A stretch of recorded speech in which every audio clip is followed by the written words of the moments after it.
समझना ध्यान से, कुछ नया क्वांटिटी। मान लो जैसे हम लोग निकालना चाहते हैं यूनिवर्सल ग्रेविटेशनल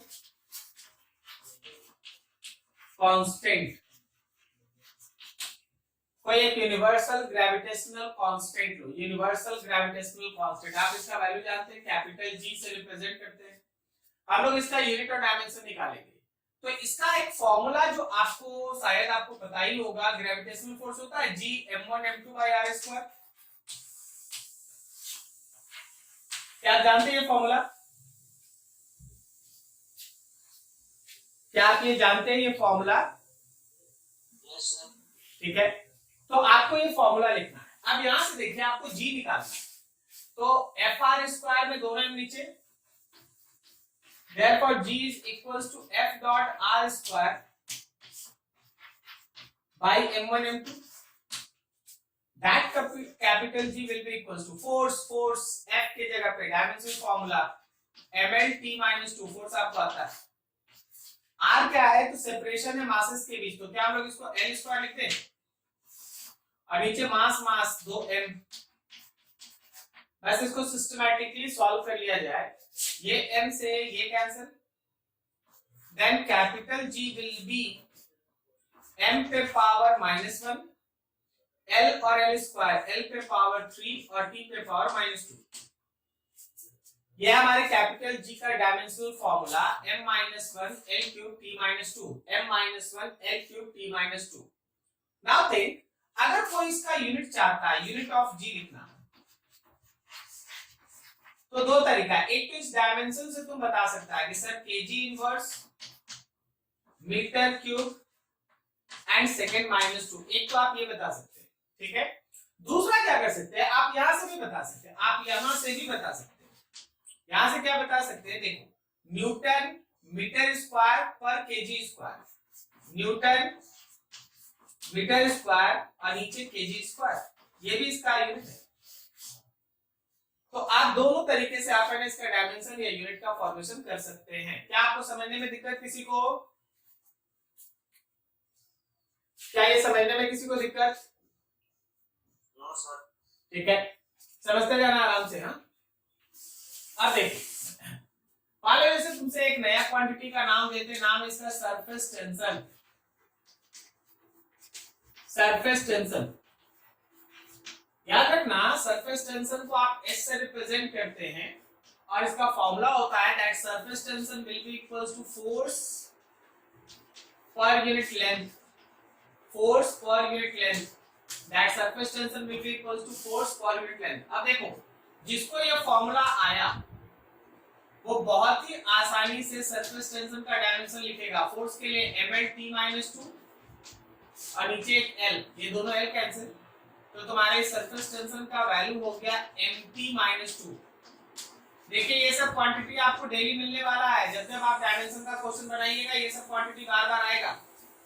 तो हमेशा ध्यान रखना कि वो कैसे रहा, चल कैसे रहा, ठीक है। याद दिख रहा है ना, कोई दिक्कत नहीं है देखने में?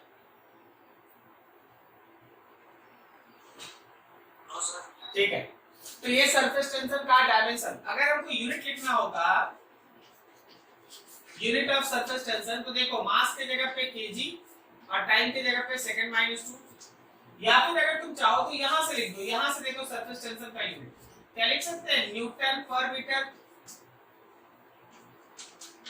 है ना। Force by length Newton per metre, Newton per metre भी तुम लिख सकता है, या केजी पर सेकंड स्क्वायर भी लिख सकता है, दोनों सरफेस टेंशन। नेक्स्ट नया क्वांटिटी है तुम्हारे पास, that is called coefficient of viscosity। इसको रिप्रेजेंट करते हैं n की तरह। देखो n की तरह लिखा हुआ है लेकिन ये थोड़ा खींचा हुआ है, ये वाला लाइन, इसको हम लोग रिप्रेजेंट, इसको हम लोग बोलते हैं ईटा, ईटा ITTA, ईटा, ठीक है ना। ईटा से इसको रिप्रेजेंट करते हैं, n जैसा होता है लेकिन एक खींचा। अगर इस पे ध्यान देना सब, कोएफिशिएंट ऑफ विस्कोसिटी, पहले विस्कोसिटी के बारे में थोड़ा समझ लो, होता क्या है। आप अगर पानी के अंदर अपना हाथ डालिएगा और हाथ को थोड़ा आगे पीछे कीजिएगा तो आपको हमेशा लगेगा कि लिक्विड आपको फ्लो करने से रोक रहा है, लिक्विड आपके हैंड के मूवमेंट को, अपने हाथ के मूवमेंट को लिक्विड रोक रहा है। ठीक है, अब जरा इस बात पे थोड़ा ध्यान देना, जब आप हाथ को राइट ले जाते हैं तो लिक्विड लगता है फोर्स लेफ्ट लगा रहा है, जब आप हाथ को लेफ्ट की तरफ ले जाते हैं तो लगता है कि लिक्विड राइट की तरफ धकेगा। मतलब हमेशा तुम्हारे वेलोसिटी के अपोजिट डायरेक्शन में लिक्विड एक फोर्स लगाता है। जब भी आप लिक्विड के अंदर मूवमेंट करते हैं तो मोशन के अपोजिट डायरेक्शन में लिक्विड एक फोर्स लगाता है और उसी फोर्स को हम लोग कहते हैं विस्कोसिटी। रिमेंबर दैट कि जो हमारा फोर्स ऑफ विस्कोसिटी होता है, फोर्स ऑफ विस्कोसिटी, हमेशा ये फोर्स होता है theta area change in velocity by change in position. ये है फॉर्मूला। सर कहां से आएगा ये आप ही डिराइव कीजिएगा, लेकिन जब आप फ्लूइड मैकेनिक्स में पहुंचिएगा तब आप इसका डेरिवेशन करेंगे। ठीक है, अभी आप सीधा याद रखिए that force will be equals to eta area change in velocity by change in position। लेकिन इसका डायरेक्शन हमेशा वेलोसिटी के अपोजिट में होता है। किसका डायरेक्शन? फोर्स का। इसलिए ध्यान रखना यहां लगता है एक माइनस है। फोर्स का डायरेक्शन हमेशा वेलोसिटी के अपोजिट में होता है, सो यहां लगता है एक माइनस है। तो minus eta area change in velocity bye, ये फोर्स है। हमको फोर्स के बारे में बताना, लेकिन हमको निकालना क्या है? हमको निकालना तो कोएफिशिएंट ऑफ विस्कोसिटी। तो यहीं से चलो, क्या हम लोग कोएफिशिएंट ऑफ विस्कोसिटी, मेरे पास F आ गया है minus eta a del b by del x. तो क्या हम लोग यहां से ईटा का फॉर्मूला लिख सकते हैं? F into del x by a into del b, F into del x by a into del b. अब देखो यहाँ पे F into del x by a into del b, समझना माइनस है, यहाँ माइनस लगा दे। डायमेंशन में एक चीज समझिएगा, डायमेंशन में माइनस प्लस का कोई रोल नहीं होता। डायमेंशन में माइनस प्लस का कोई रोल नहीं होता। तो देखो आप डायमेंशन लिखते हैं, तो dimension of eta will be, force के लिए देखो ml(t-2) डेल एक्स एल, क्या सही है ना? ये देखिए ये क्या है? पोजीशन का चेंज है, पोजीशन का चेंज है। तो पोजीशन का चेंज बोलो या पोजीशन बोलो, डायमेंशन तो सेम ही होगा। क्या ठीक बोले? इसी तरह चाहे आप वेलोसिटी बोलिए या वेलोसिटी का चेंज बोलिए, क्या दोनों का डायमेंशन सेम होगा? तो जहां चेंज इन वेलोसिटी है उसका डायमेंशन lt-1 और एरिया के लिए l²। अच्छे से देखो, ये फोर्स है, ये पोजीशन का चेंज है, ये एरिया है, ये वेलोसिटी का चेंज है। जब आप इसको सही से सॉल्व करें, it comes to be ml-1 t-1। ये है हमारे कोएफिशिएंट ऑफ विस्कोसिटी का dimension formula, ml-1 t-1, ml-1 t-1। अब जरा देखना और समझना, अगर हम यहां से यूनिट लिखे भाई, यूनिट ऑफ ईटा, तो m के जगह पे केजी, लेंथ के जगह पे मीटर और टाइम के जगह पे second, kg metre inverse second inverse. या फिर कोई अगर इस फॉर्मूला को यूज कर ले, कोई इस फॉर्मूला को यूज कर ले, तो क्या हम लोग ईटा के लिए लिखेंगे? न्यूटन मीटर, नीचे देखो मीटर स्क्वायर और वेलोसिटी मीटर पर सेकंड। ये मीटर मीटर कट गया, तो क्या हम लोग इसको लिख सकते हैं? Newton per metre square and second inverse, sorry second रहेगा। ये ईटा का दूसरा यूनिट। तो चीज समझना है एक्चुअली, आज धीरे धीरे करके इसी तरह से ही बड़ा बड़ा क्वांटिटी हम लोग एकदम आराम से पढ़ते जाएंगे। हर चीज को समझना है। कैसे कोई नया क्वांटिटी हम लोग डिराइव करते हैं, तो बस आप एक लाइन देखिए, कोई भी नया क्वांटिटी आएगा अगर, तो तुम्हारा काम क्या होगा? उसका एक फॉर्मूला कहीं से खोज के निकाल लेना। अगर आपको याद है तो है, अच्छा है। अगर आपको नहीं याद है तो आपको कोई मटेरियल दे दिया जाएगा, उसमें आप देखिएगा उसका कोई फॉर्मूला होगा, आपको उसी फॉर्मूला से उस नए क्वांटिटी का डायमेंशन और यूनिट डिराइव करना होगा। ठीक है, इतना नोट करो, कहीं डाउट है बात करो, कोई भी प्रॉब्लम की सर ये नहीं समझे आप बात कहीं किसी का डाउट देखिए हम आपको और बताते हैं। आप इस फॉर्मूला के बारे में ज्यादा चिंता ना करें कि सर ये कहां से आया, इस फॉर्मूला के बारे में आप ज्यादा चिंता ना करें, मतलब हम ये कह रहे हैं कि जो बेसिक फॉर्मूला हम लिख रहे हैं उसके बारे में आप ज्यादा चिंता ना करें। आप 2 साल में ये सब धीरे धीरे सब पढ़ लीजिएगा। बस इस चैप्टर का लिमिटेशन क्या है ना, इस चैप्टर का लिमिटेशन है कि जो पूरे ईयर में आप 2 साल में पढ़ेंगे वो यहाँ पे है ना 2-4 क्लास में आपको उसका शॉर्ट नोट समझना होता है। ठीक है, तो इसीलिए जो आगे आने वाला ही क्वेश्चन है वो भी आपको लिखना पड़ता है। कहीं कोई दिक्कत किसी का?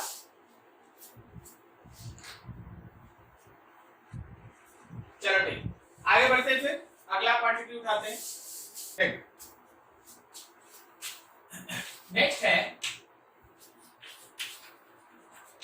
Planck's constant. प्लैंक्स कांस्टेंट, इसको स्मॉल h से सबसे पहले इसके पहले आपको इसको थोड़ा कॉन्सेप्ट समझना होगा। मान लीजिए आपके पास एक बल्ब है, जब आप इस बल्ब को जलाते हैं तो यहां से लाइट निकलता है और आगे की तरफ चलता है, लाइट चलता है। अब आप भी सुने होंगे लाइट जो है वो एनर्जी को एक पॉइंट से दूसरे पॉइंट तक कैरी करता है। लाइट जो है वो एनर्जी को एक पॉइंट से दूसरे पॉइंट तक कैरी करता है, लेकिन लाइट जो एनर्जी को कैरी करता है वो एक स्मॉल पैकेट्स के फॉर्म में होता है, स्मॉल पैकेट्स। ठीक है ना, देखो ये छोटा छोटा पैकेट्स एनर्जी का पैकेट होता है, काफी छोटा होता है। हम आपको दिखाने के लिए ऐसे दिखा रहे हैं, ये जो छोटा छोटा पैकेट्स देख रहे हैं ये एनर्जी का पैकेट्स होता है, small packets of energy. Small packets of energy लगातार स्मॉल पैकेट्स ऑफ एनर्जी है ना ऐसे फ्लो करता जाता है। ठीक है, जिधर लाइट जा रहा है उधर जाता है। अब मान लो जो ये स्मॉल पैकेट ऑफ एनर्जी है,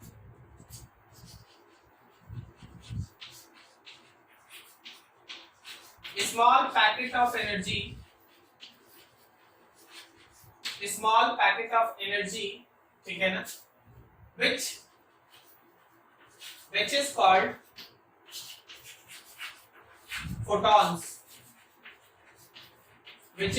photons, और क्वांटा। जो भी स्मॉल पैकेट्स ऑफ एनर्जी है, उसी को हम लोग फोटॉन्स या क्वांटा कहते हैं। जो भी स्मॉल पैकेट्स ऑफ एनर्जी है उसी को हम लोग फोटॉन्स या क्वांटा कहते हैं। किसी भी फोटॉन या क्वांटा का जो एनर्जी होता है, ठीक है ना, एनर्जी ऑफ फोटॉन याद रखना ये डिपेंड करता है फ्रीक्वेंसी पे, फ्रीक्वेंसी ऑफ रेडिएशन। रेडिएशन का फ्रीक्वेंसी जितना होगा फोटॉन्स का उतना ही ज्यादा, रेडिएशन का फ्रीक्वेंसी जितना होगा फोटॉन्स का उतना ही ज्यादा एनर्जी। ठीक है, ये था तुम्हारे पास एक नॉलेज। अब काम का चीज देखो, जो एनर्जी है वो प्रोपोर्शनल है फ्रीक्वेंसी का। जैसे ही आप प्रोपोर्शनैलिटी हटाते हैं यहाँ कांस्टेंट आता है, और यही कांस्टेंट कहलाता है Planck constant, where H equals to Planck's constant, where H equals to Planck's constant। H जो है वो Planck's constant, clear? H Planck constant है। अब अपना ध्यान तो इसी पे है कि हाँ भाई हमको H निकालना है, सो आप डायमेंशन पे आइए। नाउ अगर आपको स्मॉल h चाहिए तो क्या आप एनर्जी में फ्रीक्वेंसी से डिवाइड करेंगे? फ्रीक्वेंसी। अच्छा, आपको पता है फ्रीक्वेंसी टाइम का रेसिप्रोकल होता है? क्या आपको पता है फ्रीक्वेंसी जो है वो 1/टाइम होता है? बोलो जी हाँ या ना, बोल दो, पता चले। ठीक है ना, फ्रीक्वेंसी जो है वो 1/टाइम होता है। हाँ, मान लीजिए अगर किसी को नहीं पता, हम यहाँ अलग से लिख देते हैं, थोड़ा समझना। फ्रीक्वेंसी इज इक्वल्स टू 1/टाइम। 1 by time period, 1 by time period को आप फ्रीक्वेंसी कहते हैं, हाँ याद रखिएगा इसको, 1 बाई टाइम पीरियड को आप फ्रीक्वेंसी कहते हैं। चलिए अब यहाँ देखिए, तो अगर हमको h का डायमेंशनल फॉर्मूला चाहिए तो एनर्जी का डायमेंशनल फॉर्मूला लिखेंगे ml स्क्वायर t माइनस 2 और फ्रीक्वेंसी है 1 by time 1 by t 1 by t। चलो जी सॉल्व करो, ये ऊपर चला गया, तो क्या मेरे इस h का dimensional formula ml square t minus 1 आएगा, ml स्क्वायर t माइनस 1। ये रहा हम लोगों के प्लैंक कांस्टेंट का, ये रहा हम लोगों के प्लैंक कांस्टेंट का dimensional formula ml square t minus 1। ठीक है, नीचे देखना, आप अगर चाहेंगे तो यहां से यूनिट ऑफ h लिख दें, unit of h, unit of h, मास के जगह पे kg, लेंथ के जगह पे मीटर स्क्वायर और टाइम के जगह पे सेकंड माइनस 1। मास के जगह पे kg, लेंथ के जगह पे मीटर स्क्वायर और टाइम के जगह पे सेकंड माइनस 1। ठीक है ना, ये है unit of small h, kg metre square second minus 1। लेकिन अगर तुम इसको पकड़ के चलो तो तुम इसका यूनिट दूसरा भी लिख सकता है, क्या ये जूल पर सेकेंड, जूल जूल और नीचे में सेकंड इनवर्स है, तो सेकंड इनवर्स जब ऊपर जाएगा तो क्या ये मिलजुल के जूल सेकंड होगा। देखिए जी, फ्रीक्वेंसी होता है 1 बाई टाइम, फ्रीक्वेंसी होता है 1 बाई टाइम, तो फ्रीक्वेंसी का यूनिट होगा सेकंड इनवर्स, जिसको आप हर्ट्ज भी कहते हैं, एग्जैक्ट याद है आपको, जो आप हर्ट्ज लिखते हैं, जो आप हर्ट्ज लिखते हैं वो एक्चुअली सेकंड इनवर्स होता है, सेकंड इनवर्स। तो सेकंड इनवर्स मतलब पर सेकंड, यहां पे सॉल्व करेंगे सेकंड ऊपर चला जाएगा, unit of small h। Clear है, ऐसा अच्छे से देखो इसको, कहीं कोई डाउट किसी का, इसमें कहीं किसी को दिक्कत, आपको याद रखना होगा इसको। वैसे ये आया कैसे हम आपके सामने पूरा बता दिए कि कैसे आता है, आपको याद रखना होगा इसको। कहीं किसी का कोई डाउट इसमें,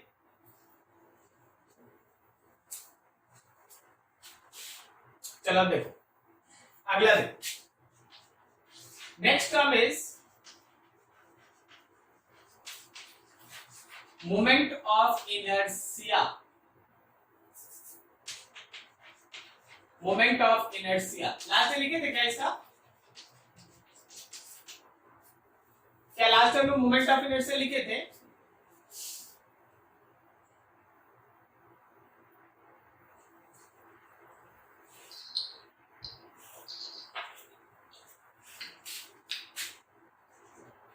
चल हमेशा ध्यान रखना कि मोमेंट ऑफ इनर्शिया होता है मास इनटू परपेंडिकुलर डिस्टेंस का स्क्वायर।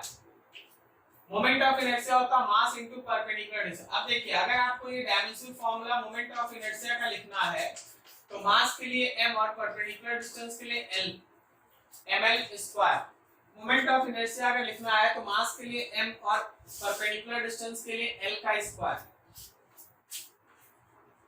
अगर आप इसमें यूनिट पे गए तो मास के लिए kg और डिस्टेंस के लिए मीटर का स्क्वायर, kg मीटर स्क्वायर। ये मोमेंट ऑफ इनर्शिया हो गया, मोमेंट ऑफ इनर्शिया। ठीक है, अगला फॉर्मूला देखो, एकदम नया क्वांटिटी देखो। नेक्स्ट हम लोगों के पास इंपल्स,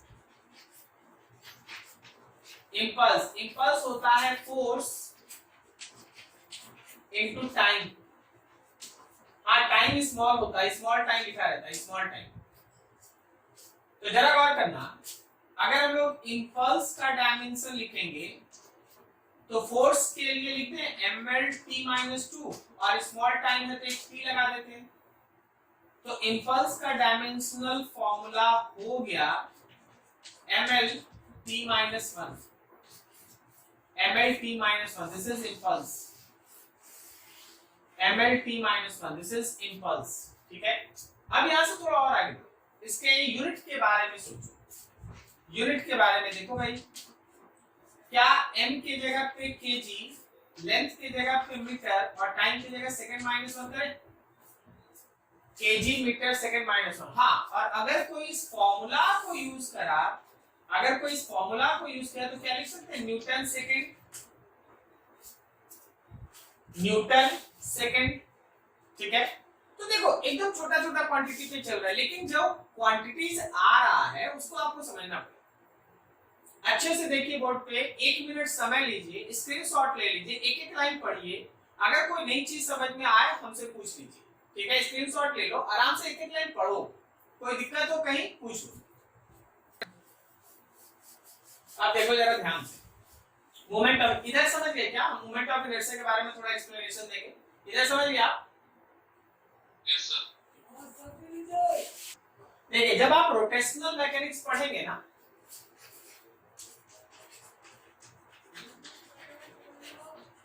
मोमेंट ऑफ इनर्शिया, मान लीजिए जैसे सपोज आपके पास एक डिस्क है, ये डिस्क है और वो इस एक्सिस के अबाउट में ऐसे ऐसे गोल गोल घूम रहा है। ठीक है, फिर आपके पास एक रिंग है और वो इस एक्सिस के अबाउट में ऐसे गोल गोल घूम रहा है। फिर आपके पास एक धागा से बांध के एक मास है r डिस्टेंस अवे, और वो इस पर्टिकुलर एक्सिस के चारों तरफ ऐसे ऐसे गोल गोल घूम रहा है। जब कभी भी कोई बॉडी किसी रोटेशनल एक्सिस के चारों तरफ घूमता है, जब कभी भी बॉडी कोई रोटेशनल एक्सिस के चारों तरफ घूमता है, जैसे आप अपने घर में देखिए फैन, आपका फैन को अगर गौर से देखिएगा तो उसका बीच वाला जो रॉड है वो इसका रोटेशनल एक्सिस है और पूरा फैन उसके चारों तरफ, उसका जितना भी ब्लेड्स है सब उसके चारों तरफ घूमता है। इसको कहते हैं रोटेशनल मोशन। ठीक है, ये सब रोटेशनल मोशन है। जब कभी भी कोई बॉडी रोटेशनल मोशन शो करता है तो उसमें एक टर्म अराइज होता है, that is called moment of inertia. ठीक है ना, मोमेंट ऑफ इनर्शिया। हमेशा ध्यान रखना, ये जो आपका मोमेंट ऑफ इनर्शिया है वो एक्चुअली बॉडी का मास इनटू बॉडी के मास का जो यहां से परपेंडिकुलर डिस्टेंस होगा, बॉडी के मास का जो यहां से परपेंडिकुलर डिस्टेंस होगा, उस परपेंडिकुलर डिस्टेंस के स्क्वायर के साथ मल्टीप्लाई होता है। तो हम लोग इतना नहीं गए थे, हम लोग शॉर्टकट में तुमको लिख दिए थे कि moment of inertia is equal to mass into perpendicular distance का स्क्वायर। क्या समझ में आया आप लोग? Yes sir. ये आप है ना रोटेशनल मैकेनिक्स में डिटेल में पढ़ेंगे। ठीक है, रोटेशनल मैकेनिक्स में आपने पूरा डिटेल में पढ़ेंगे। अभी बस मोमेंट ऑफ इनर्शिया का मीनिंग क्या होता है वो तुम्हारे सामने। ठीक है, क्लियर हो गया क्या सारा?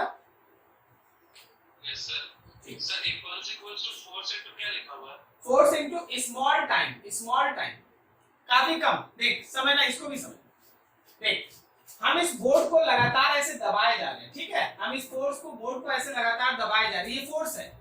लेकिन अगर हम इस बोर्ड को ऐसे हिट करते, ऐसे हिट करते, समझ में आ रहा? हिट करते तो ये इंपल्स है, फोर्स इनटू स्मॉल टाइम। बहुत छोटे समय के लिए ये इसको कांटेक्ट में आया ना, बहुत छोटे समय के लिए कांटेक्ट में आया, उसको इंपल्स कहते हैं, force into small time.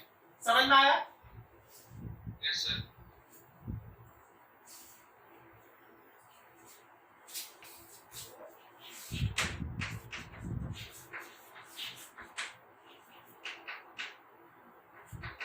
Electric charge Q, क्या आपको पता है चार्ज का फॉर्मूला होता है करंट इनटू टाइम,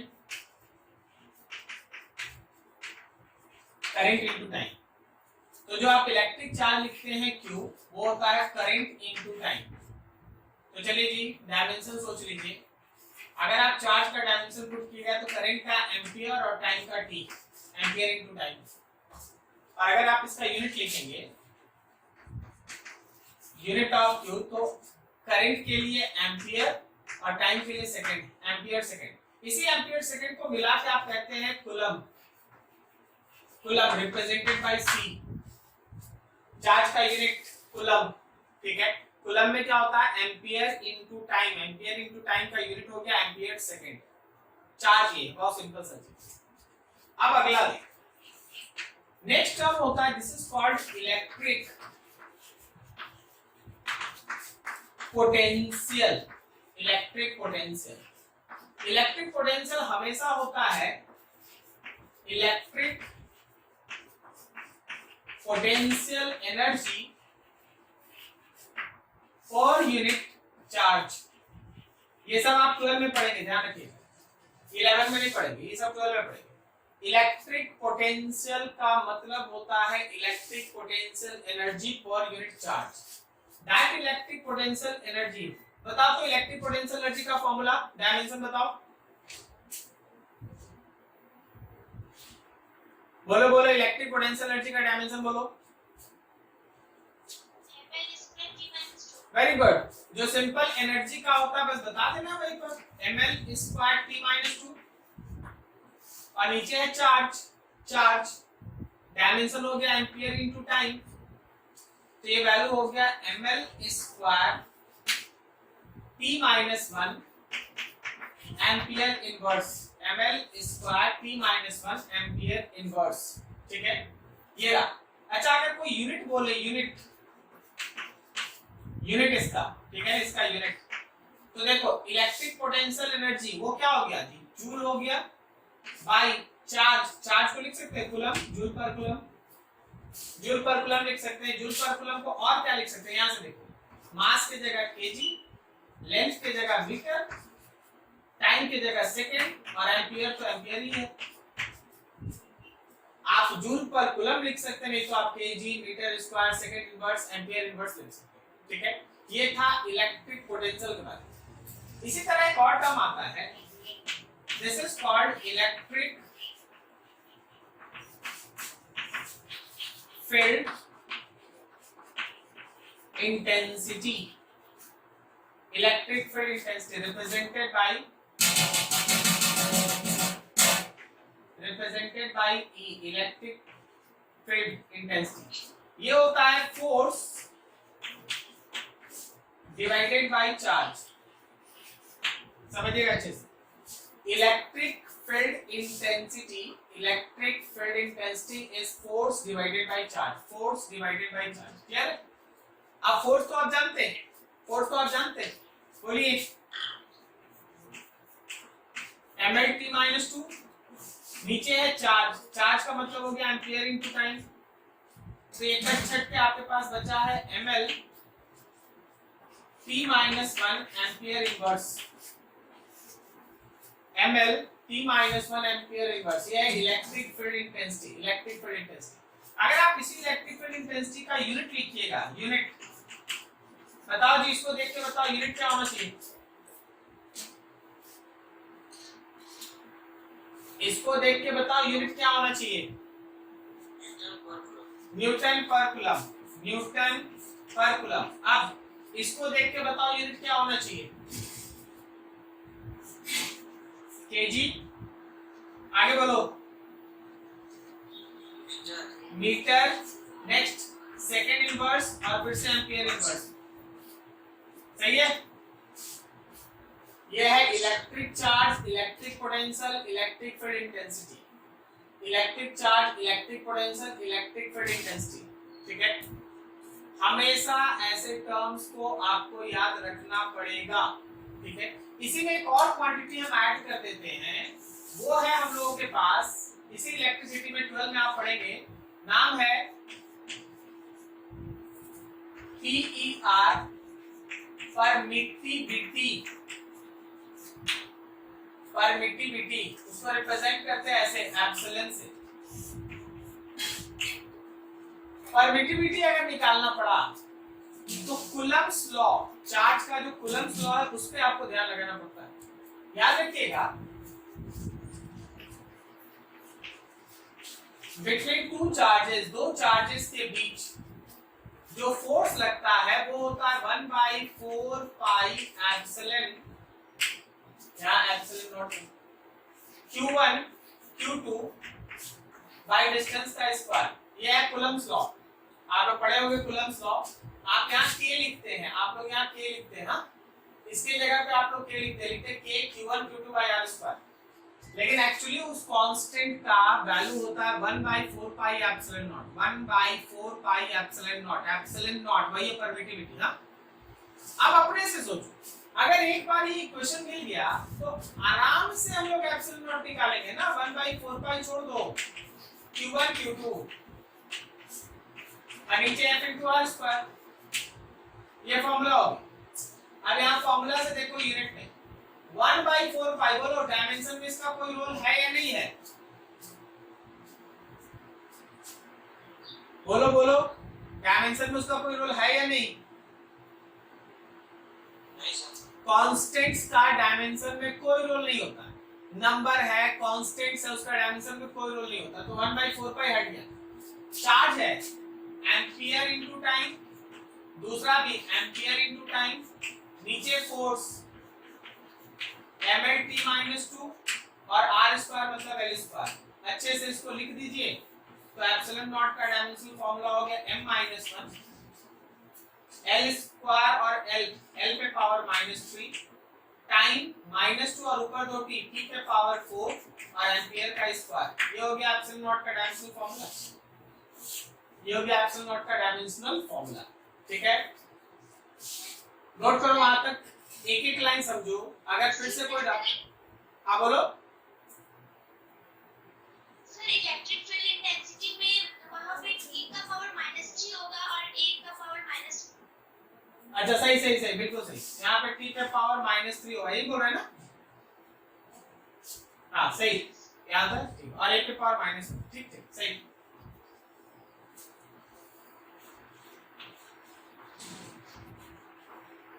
ठीक है जी, नोट कीजिए अच्छे से, देखिएगा और कहीं कुछ अगर हो गया होगा ऐसा मिस्टेक तो बताइए।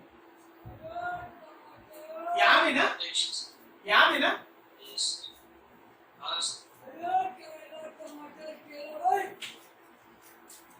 सही, ठीक है ठीक है।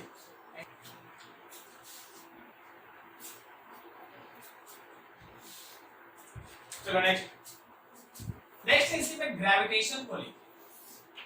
सबसे पहला टर्म है that is called gravitational potential. Gravitational potential भी उसी तरह होता है, gravitational potential energy, gravitational potential energy पर यूनिट मास। वहां होगा ग्रेविटेशनल पोटेंशियल एनर्जी पर यूनिट मास। तो क्या हम लोग ग्रेविटेशनल पोटेंशियल एनर्जी के लिए ml² t-2 लिख दें और नीचे मास के लिए m, mm कट गया, तो ग्रेविटेशनल पोटेंशियल का डायमेंशनल फार्मूला हो गया l² t-2, l² t-2। ये हम लोग का ग्रेविटेशनल पोटेंशियल का डायमेंशनल फार्मूला l² t-2। अभी देखना इसी से मिलता जुलता। नेक्स्ट हम लोग के पास gravitational field intensity. Gravitational field intensity होता है force per unit mass, force per unit mass, and that gravitational field intensity will be equals to force के लिए हो गया हम लोग का mlt-2 और नीचे मास के लिए m हो गया। तो हम लोग के पास वैल्यू हो गया lt-2,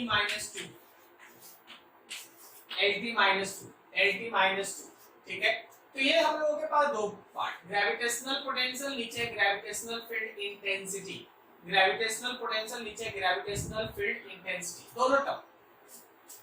थोड़ा सा और आगे बढ़े, छोटा सब देखते चले, ठीक है। एक टर्म आता है that is called angular momentum. Angular momentum जरा गौर करना, एंगुलर मोमेंटम। एंगुलर मोमेंटम का फॉर्मूला होता है mass into velocity into radius, mvr, mass into velocity into radius, ठीक है। आप अगर इसको देख लिए तो आपको ऑलरेडी ये चीज समझ में आ जाएगा। मास के लिए आप कैपिटल M लिख लिए, वेलोसिटी के लिए lt-1 और फिर से r के लिए l लिख दिए। तो क्या ये एंगुलर मोमेंटम ml² t-1 हुआ? This is about angular momentum. ये तुम्हारा एंगुलर मोमेंटम है, एंगुलर मोमेंटम। सोच के बताओ यूनिट, सोच के बताओ यूनिट, यूनिट बोलो जी, बोलो, यहां से देख के बताओ ना unit. KG, KG, KG, KG, metre square एक ही बार में लीटर, सेकंड में बस। kg metre square second inverse, ये इसका यूनिट। तो आपके पास कॉन्सेप्ट ये है ना कि अगर एक बार आप किसी भी फॉर्मूला को जानते हैं तो आप आसानी से उसके अंदर का जो क्वांटिटीज है उसका डायमेंशन निकाल सकते हैं। चलो इस स्टेप से, वैसे तो लाखों लाख है ना इसमें फिजिकल क्वांटिटीज है जो आपको फिजिक्स में है जानना है, लेकिन सब आप खत्म नहीं कर सकते। हम आपका बेस बना दिए कि कोई भी क्वांटिटी निकालते कैसे। अब अगर कुछ नया आ गया, मान लो हमको अभी याद आ गया यूनिवर्सल गैस कांस्टेंट बोले थे शुरू में, थोड़ा उसको देख लेते हैं। उसको देखिए, यूनिवर्सल गैस कांस्टेंट समझना, एक क्लोज्ड कंटेनर ले लो और इसमें आप गैस रख दो, गैस। इस गैस का अपना एक प्रेशर होगा, गैस का अपना एक प्रेशर होगा, मान लो P। इस गैस का अपना एक वॉल्यूम है, मान लो V। इस गैस का एक अमाउंट है जिसको आप मोल में रिप्रेजेंट करते हैं, मान लो N। और इस गैस का अपना एक टेम्परेचर है, मान लो T। टेम्परेचर T है, यहाँ पे टेम्परेचर T लिखा हुआ, टाइम नहीं है, टेम्परेचर है। तो देखा गया ये according to ideal gas equation.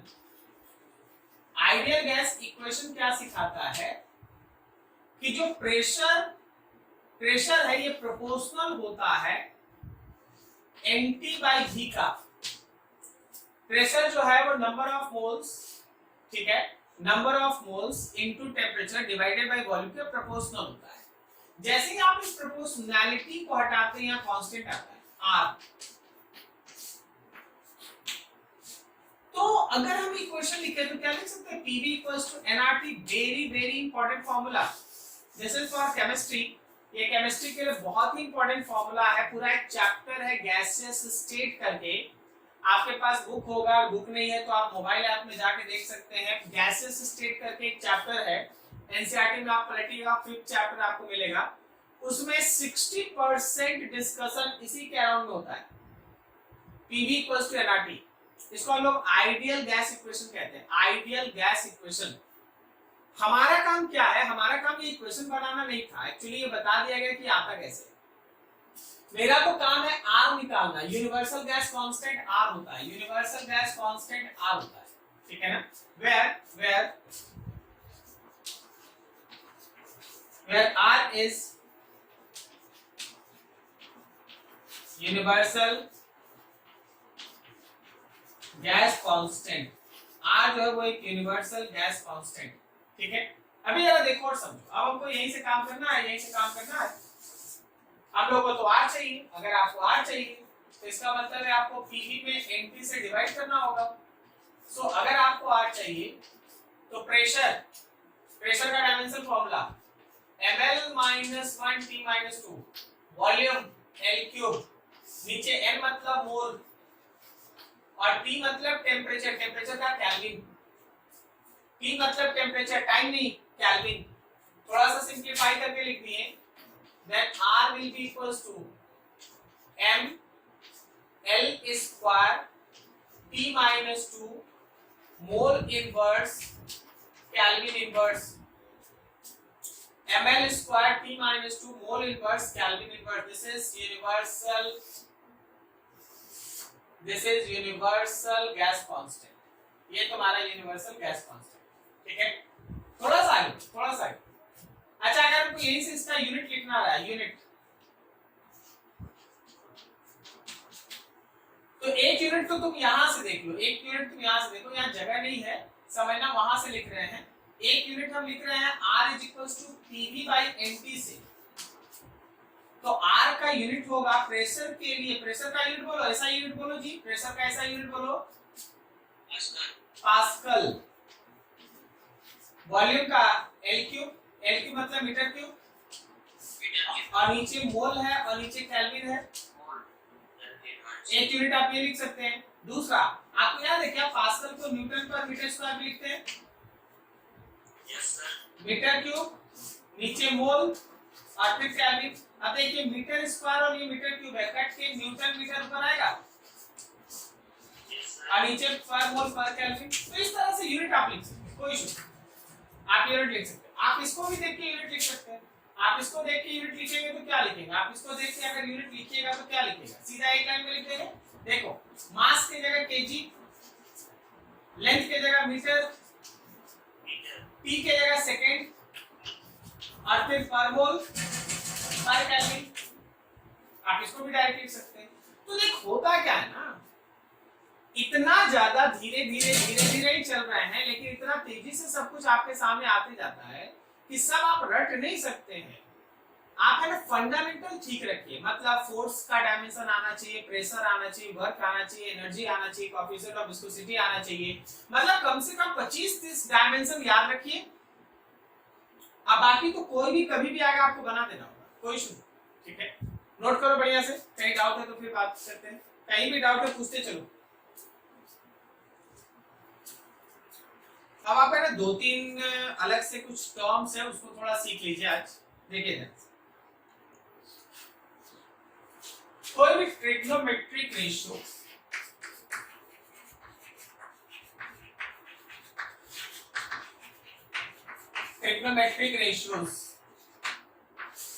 Sign, cos, tan, sec, cosec, cot etcetera, ये आपको याद होगा, थोड़ा देखिएगा। मान लीजिए हम एक राइट एंगल ट्रायंगल बना दें, यहाँ 90 है, ये एंगल थीटा है, तो ये इसका हाइपोटेनस हो गया, ये इसका परपेंडिकुलर हो गया, ये इसका बेस हो गया। अगर देखना, अगर आप साइन थीटा लिखते हैं तो साइन थीटा क्या होता है, फॉर्मूला बोलो साइन थीटा। परपेंडिकुलर बाय तो परपेंडिकुलर भी एक लेंथ है और हाइपोटेनस भी एक लेंथ है, दोनों लेंथ कट गया तो 1 आ गया, सही है। इसी तरह अगर आप cos थीटा लिखते हैं तो फॉर्मूला होता है बेस बाय हाइपोटेनस, वो भी लेंथ कट जाएगा तो 1 आएगा। और अगर आप tan थीटा लिखते हैं तो आप लिखते हैं परपेंडिकुलर बाय बेस, ये भी लेंथ है कट के 1 आएगा। देखो हम 1 नहीं दिखाना चाहते, हम तो तुमको ये बोलना चाहते हैं कि ये सब है डायमेंशनलेस, ये सब है डायमेंशनलेस। डायमेंशनलेस को आप दो तरीके से हाथ से रिप्रेजेंट करेंगे, या तो उसके जगह 1 लिख देंगे, नहीं तो आप उसके जगह लिखेंगे m0, l0, t0, m पे नॉट, l पे नॉट, t0। केवल साइन कॉस टैन नहीं बोलो, इवन तुम्हारा sec theta, cosec theta, cot theta are also dimensionless, ये सब dimensionless है। तो आज से दिमाग में बैठा के रखना कि कोई भी ट्रिग्नोमेट्रिक रेशियोज है, कोई भी ट्रिग्नोमेट्रिक रेशियो है तो हमेशा डायमेंशनलेस होता है, कोई भी ट्रिग्नोमेट्रिक रेशियो है तो वो हमेशा डायमेंशनलेस होता है, ठीक है।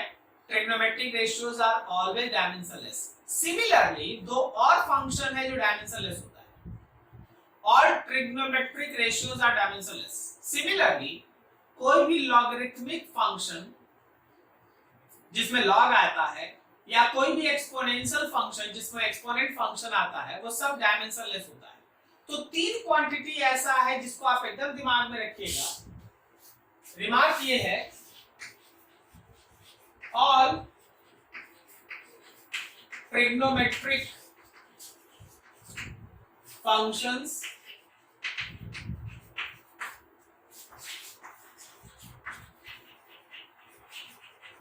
logarithmic functions and exponential functions are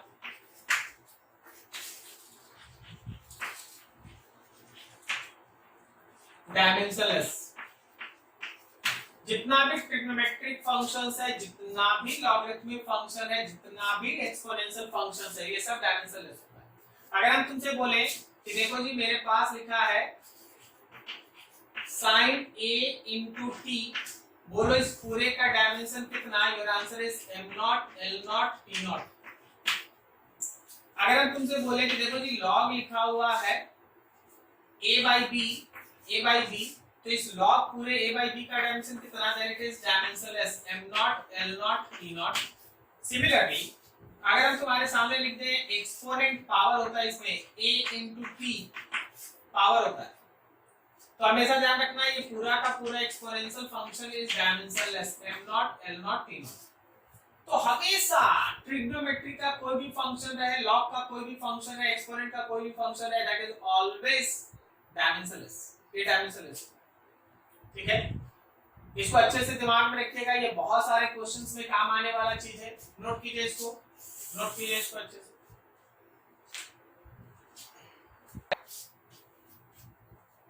एक खास डायमेंशन है that is called stress. Stress stress का डायमेंशन प्रेशर के डायमेंशन के बराबर होता है। तो प्रेशर का डायमेंशन कहने का मतलब हो गया ml - 1 t - 2। स्ट्रेस का डायमेंशन हमेशा प्रेशर के डायमेंशन के बराबर होता है ml - 1 t - 2। अब स्ट्रेस में बहुत सारा नाम होता है, हम इसीलिए इसको लिख रहे हैं। इसका नाम हो सकता है लॉन्गिट्यूडिनल स्ट्रेस, ये लॉन्गिट्यूडिनल स्ट्रेस के नाम से हो सकता है, ये शेयरिंग स्ट्रेस के नाम से हो सकता है, शेयरिंग स्ट्रेस, ये नॉर्मल स्ट्रेस के नाम से हो सकता है, ये लैटरल स्ट्रेन के नाम से हो सकता है, लैटरल स्ट्रेस, ये सब ऐसा कुछ। इवन ये टेंजेंशियल स्ट्रेस भी होता है, टेंजेंशियल स्ट्रेस। तो कोई भी नाम से ये रहेगा, हमेशा ध्यान रखना इसका डायमेंशन फॉर्मूला यही रहेगा। अब एक और चीज इंटरेस्टिंग आपको बताते हैं, इवन ये जो स्ट्रेस है, इसका डायमेंशनल फॉर्मूला मॉडुलस ऑफ, छोड़िए इसको यहां नहीं लिखते, इसको अलग से लिखते हैं, इसको अलग से लिखते हैं। ये आप समझ गए, स्ट्रेस चाहे किसी भी नाम से होगा, वो डायमेंशन फॉर्मूला होगा ml - 1 t - 2, ml - 1 t - 2। अब यहाँ पे एक अगला चीज जो हम लिखना चाह रहे थे, याद है दूसरा एक अगला टर्म होता है, वो होता है coefficient of elasticity. Coefficient of elasticity, याद रखना इसका डायमेंशन फॉर्मूला वही होता है जो स्ट्रेस का होता है। तो स्ट्रेस का मतलब हो गया ml - 1 t - 2। अब देखो किसी को लग रहा है कितना सारा चीज याद करना, हम लोग कुछ तो याद ही नहीं करना। प्रेशर आपको याद है तो सब याद है, प्रेशर आपको याद है तो बस सब याद है, सबका नाम खाली देख लीजिए। ठीक है, अब देखिए कोएफिशिएंट ऑफ इलास्टिसिटी स्ट्रेस के बराबर। अब इसका भी बहुत सारा नाम, जैसे इसका अगला नाम है modulus of elasticity, modulus of elasticity. अगर मॉडुलस ऑफ इलास्टिसिटी है तो ये डायमेंशन। अगला है यंग्स मॉडुलस, यंग्स मॉडुलस कहीं है तो याद रखना यही है। नेक्स्ट है बल्क मॉडुलस, एकदम ये सब क्वेश्चन मिलते रहेगा, ध्यान रखना। बल्क मॉडुलस अगर कहीं है तो यही है। अगर बोला है शियर मॉडुलस, अगर शियर मॉडुलस बोल दिया तो समझ जाना यही है। अगर तुमसे बोल दिया modulus of rigidity, modulus of rigidity, तो ध्यान रखना यही है। क्लियर है? तो ये सब नाम आपको याद रखना होगा, बाकी और कुछ होता नहीं। एक टर्म और इसमें इंट्रोड्यूस कर दे जो इसी फैमिली का मेंबर है, दैट इज कॉल्ड स्ट्रेन। उसको हम लोग स्ट्रेन कहते हैं, स्ट्रेन। स्ट्रेन हमेशा होता है change in dimension by dimension, change in length by length. अब देख, जो ऊपर चेंज इन लेंथ है वो भी L है, और जो नीचे चेंज इन लेंथ है वो भी L है, तो दोनों कट गया। जब ये दोनों लेंथ कट गया तो क्या ये वन आया dimensionless m0 l0 t0। So strain is dimensionless, strain जो है वो डायमेंशनलेस होता है। तो ये जो पूरा फैमिली देख रहा है ना कि स्ट्रेस का पढ़ाई हुआ, उसके बाद मॉडुलस का पढ़ाई हुआ, कोएफिशिएंट ऑफ इलास्टिसिटी पढ़े और फिर स्ट्रेन पढ़े, ये तीनों एक ही फैमिली को बिलोंग करता है। इलास्टिसिटी चैप्टर जब आप मैकेनिकल प्रॉपर्टीज ऑफ मैटर पढ़ेंगे 7th और 8th चैप्टर, जब आप मैकेनिकल प्रॉपर्टीज ऑफ मैटर पढ़ेंगे, सॉलिड पढ़ेंगे, उस समय ये तीनों आए। अभी जब आप न्यूमेरिकल बनाइएगा, क्वेश्चंस बनाइएगा, अगले दिन से हम लोग क्वेश्चन इसमें स्टार्ट कर देंगे, तो याद रखिएगा कि ये सब चीज आपको याद होना चाहिए, तब हम लोग इसमें आगे बढ़ेंगे। ठीक है, नोट करो इसको अच्छे से। कुछ अगर डाउट है थोड़ा मोड़ा तो उसको पूछ लो, खत्म करो।